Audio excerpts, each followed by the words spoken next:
उदय सामंत हे रुग्णालयात दाखल झालेले आहेत। उदय सामंत यांना उच्च रक्तदाबाचा त्रास होतोय।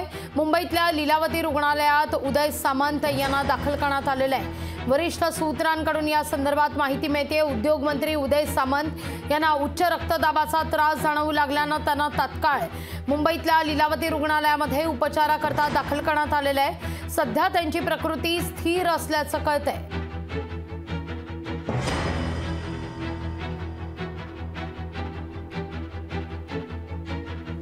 अधिक माहिती घेऊया आपल्या प्रतिनिधी ज्योत्स्ना गंगणे यांच्याकडून। ज्योत्स्ना, काय अधिक माहिती या सगळ्या संदर्भात? लागवी अगदी बरोबर आहे। उद्योग मंत्री उदय सामंत यांना अचानकपणे जे आहे ते आज सकाळपासून रक्तदाबाचा म्हणजे त्यांना खूप त्रास होत होता आणि जे त्यांचे फॅमिली डॉक्टर होते त्यांनी त्यांच्या घरी येऊन त्यांना चेक केलं तर त्यांना उच्च रक्तदाबाचा जरा जास्त त्रास जाणवू लागल्यामुळे उदय सामंत यांना त्यांच्या फॅमिली डॉक्टरने तत्काळ रुग्णालयात दाखल होण्याची जे आहे ते सल्ला दिला आणि त्यानुसार मंत्री उदय सामंत जे आहेत ते मुंबईच्या लीलावती हॉस्पिटलमध्ये तत्काळ आज दुपारी जे आहे ते दाखल झाले उपचारासाठी। सध्या उदय सामंत यांची प्रकृती स्थिर असून त्यांना लवकरच ते बरे होतील असं डॉक्टरांनी सांगितलेलं आहे। मात्र येत्या 24 तासासाठी उदय सामंत यांना पूर्णपणे आराम करण्याचा सल्ला जो आहे तो लीलावती रुग्णालयातील डॉक्टरांनी दिलेला आहे।